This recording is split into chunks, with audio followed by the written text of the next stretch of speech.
ಧರ್ಮಸ್ಥಳದಲ್ಲಿ ನೂರಾರು ಶವಗಳನ್ನು ಹೂತಿಟ್ಟಂತ ಪ್ರಕರಣ ಆರೋಪ ಸಿಕ್ಕಿರುವ ಮೂಳೆ ರಹಸ್ಯ ಭೇದಿಸೋಕೆ ಮುಂದಾಗಿದ್ದಾರೆ ಎಸ್ಐಟಿ ಅಧಿಕಾರಿಗಳು. ಎಸ್ಐಟಿ ಪಾಯಿಂಟ್ 6ರಲ್ಲಿ ಸಿಕ್ಕಂತ ಮೂಳೆಗಳನ್ನು ಎಫ್ಎಸ್ಎಲ್ಗೆ ರವಾನೆ ಮಾಡಲಾಗಿದೆ. ದೊರೆತ ಮೂಳೆಗಳು ಪುರುಷನದ್ದು ಅಂತ ಖಾತ್ರಿಯನ್ನ ಪಡಿಸಿಕೊಳ್ಳಲಾಗ್ತಾ ಇದೆ. ಪಾಯಿಂಟ್ 6ನಲ್ಲಿ ಸಿಕ್ತಲ್ಲ ಒಂದಷ್ಟು ಮೂಳೆಗಳು, ಅದನ್ನ ಈಗ ಎಫ್ಎಸ್ಎಲ್ಗೆ ರವಾನೆ ಮಾಡಿದ್ದಾರೆ. ಅಲ್ಲಿ ಸಿಕ್ಕಿರುವಂತ ಮೂಳೆಗಳು ಪುರುಷನದ್ದ ಅನ್ನೋದನ್ನ ಖಾತ್ರಿ ಮಾಡ್ಕೋಬೇಕಾಗಿದೆ. ಈಗ ಶವ ಹೂತಿದ್ದ ಸಮಯವನ್ನ ಪತ್ತೆ ಹಚ್ಚೋಕೆ ಎಸ್ಐಟಿ ಅಧಿಕಾರಿಗಳು ಮುಂದಾಗಿದ್ದಾರೆ.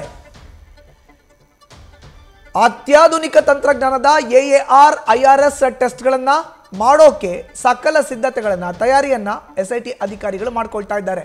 ಮೂಳೆಗಳಲ್ಲಿ ಇರೋ ಅಂತ ಕ್ಯಾಲ್ಸಿಯಂ ಅಂಶವನ್ನ ಆಧರಿಸಿ ಈ ಪರೀಕ್ಷೆಗಳು ನಡೆಯೋದಿದೆ. ಧರ್ಮಸ್ಥಳದಲ್ಲಿ ಸಿಕ್ಕಿರುವಂತ ಸ್ಪಾಟ್ ನಂಬರ್ 6ರ ಮೂಳೆ ಗಂಡಸ್ನದ್ದೋ ಹೆಂಗಸ್ನದ್ದೋ ಅದನ್ನ ಪತ್ತೆ ಹಚ್ಚಕ್ಕೆ ಆ ಒಂದು ಸಿಕ್ಕಂತ ಮೂಳೆಗಳನ್ನ FSLಗೆ ರವಾನೆ ಮಾಡಲಾಗಿದೆ. ಎಸ್ಐಟಿ ತಂಡದಿಂದ ನಾವೀಗಾಗಲೇ ನೋಡಿದೀವಿ 16-17 ಸ್ಥಳಗಳನ್ನು ಅಗೆಯಲಾಗಿದೆ. ಸ್ಪಾಟ್ ಇನ್ಸ್ಪೆಕ್ಷನ್ ಆಗಿದೆ, ಅಲ್ಲಿ ಏನೂ ಸಿಕ್ಕಿಲ್ಲ. ಬಟ್ ಸ್ಪಾಟ್ ನಂಬರ್ 6ರಲ್ಲಿ ಸಿಕ್ಕಂತ ಮೂಳೆ ಏನಿದೆಯಲ್ಲ ಅದನ್ನ ಈಗ FSLಗೆ ರವಾನೆ ಮಾಡಲಾಗಿದೆ. ಒಂದು ಕಡೆ ಎಸ್ಐಟಿ ತಂಡ, ಕಂದಾಯ ಇಲಾಖೆ ಅಧಿಕಾರಿಗಳು, ಅರಣ್ಯ ಇಲಾಖೆಯ ಅಧಿಕಾರಿಗಳು, ನೆಲವನ್ನ ಅಗಿಲಿಕ್ಕೆ JCB ಯಂತ್ರ, ಜೊತೆಗೆ ನೆಲವನ್ನ ಅಗಿಲಿಕ್ಕೆ ಸಿಬ್ಬಂದಿ ಎಲ್ಲರೂ ಕೂಡ ಒಂದೆಡೆ ಬೀಡ್ಬಿಟ್ಟು ಅನಾಮಿಕ ವ್ಯಕ್ತಿ ಯಾವೆಲ್ಲ ಸ್ಪಾಟ್ಗಳನ್ನು ತೋರಿಸಿದಾನೋ ಅಲ್ಲೆಲ್ಲ ಕಡೆ ಕೂಡ ಅಗಿಯುವಂಥ ಕೆಲಸವನ್ನ ಮಾಡಲಾಗಿತ್ತು. ಅದರಲ್ಲಿ ಸ್ಪಾಟ್ ನಂಬರ್ 6ರಲ್ಲಿ ಒಂದಷ್ಟು ಮೂಳೆಗಳು ಸಿಕ್ಕಿತ್ತು.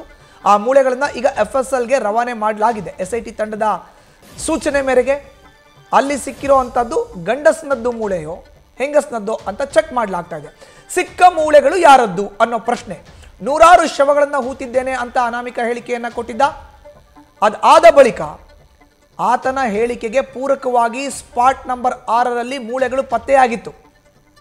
ಸ್ಪಾಟ್ ನಂಬರ್ 6ರಲ್ಲಿ ಸಿಕ್ಕ ಮೂಳೆ ರಹಸ್ಯವನ್ನ ಭೇದಿಸಲು ಹೊರಟಿದ್ದಾರೆ ಈಗ ಎಸ್ಐಟಿ ಅಧಿಕಾರಿಗಳು.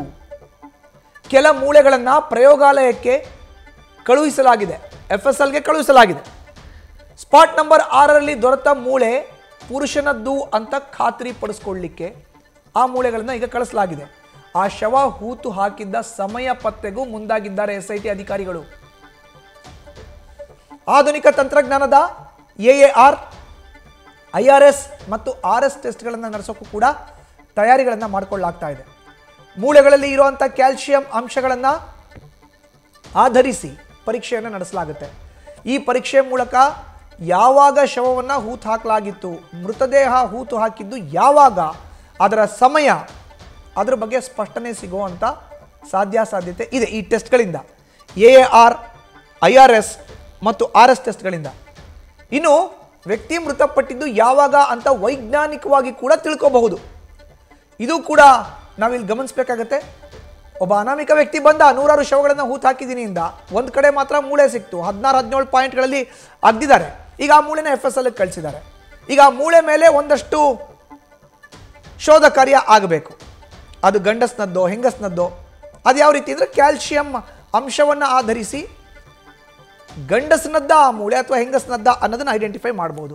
ಜೊತೆಗೆ ಅತ್ಯಾಧುನಿಕ ತಂತ್ರಜ್ಞಾನವನ್ನು ಬಳಕೆ ಮಾಡಿ ಈ ಶವವನ್ನು ಹೂತಿದ್ದು ಯಾವಾಗ, ಸಮಯ, ಅದನ್ನು ಕೂಡ ಐಡೆಂಟಿಫೈ ಮಾಡ್ಬೋದು. ಅಂದರೆ ಎಷ್ಟು ವರ್ಷದ ಹಿಂದೆ ಈ ಒಂದು ದೇಹವನ್ನು ಇಲ್ಲಿ ಹೂಳಲಾಗಿದೆ, ಈ ಮೂಳೆ ಇಲ್ಲಿ ಹೂತು ಎಷ್ಟು ದಿನ ಆಗಿತ್ತು ಅನ್ನೋದನ್ನು ಕೂಡ ನೇರವಾಗಿ ತಿಳಿದುಕೊಳ್ಬಹುದು. ಶವವನ್ನು ಹೂತಿಟ್ಟು ಈಗ ಮೂಳೆ ಸಿಕ್ಕಿರೋದು ಅಥವಾ ಬೇಕಂತಲೇ ಮೂಳೆಯನ್ನೇ ಹೂತಿಟ್ರೋ ಅನ್ನೋದು ಗೊತ್ತಾಗುತ್ತೆ ಈ ಅತ್ಯಾಧುನಿಕ ಟೆಸ್ಟ್ನಿಂದ.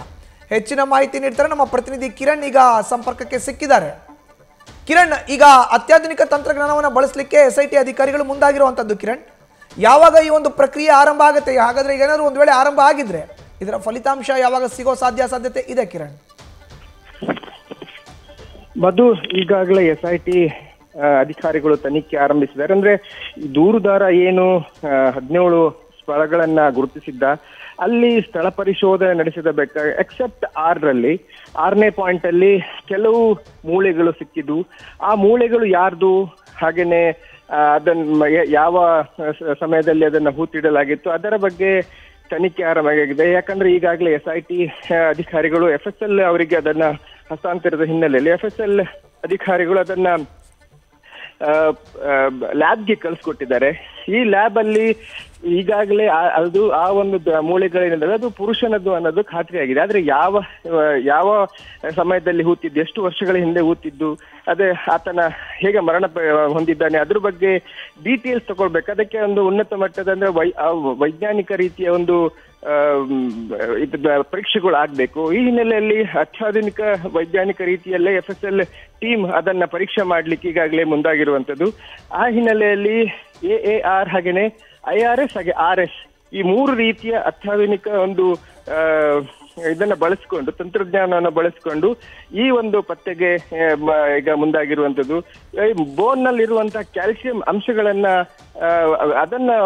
ಅದರ ಮೂಲಕವೇ ಈ ವ್ಯಕ್ತಿ ಯಾವ ಸಮಯದಲ್ಲಿ ಸತ್ತಿದ್ದ, ಹಾಗೇನೆ ಎಷ್ಟು ಸಮಯದ ಹಿಂದೆ ಆತನನ್ನ ಅಲ್ಲಿ ಹೂಳಲಾಗಿತ್ತು ಅನ್ನೋದ್ರ ಬಗ್ಗೆ ಈಗ ವರದಿ ತಕೊಂಡ್ಬರ್ಲಿಕ್ಕೆ ಈಗಾಗಲೇ FSL ಟೀಮ್ ರೆಡಿ ಆಗಿರುವಂತದ್ದು. ಮಧು, ಧನ್ಯವಾದ ಕಿರಣ್ ನಿಮ್ಮ ಮಾಹಿತಿಗೆ. ನ್ಯೂಸ್ ಫಸ್ಟ್ ನಿರ್ಭೀತಿಯಿಂದ ನಿಮ್ಮ ಪರವಾಗಿ.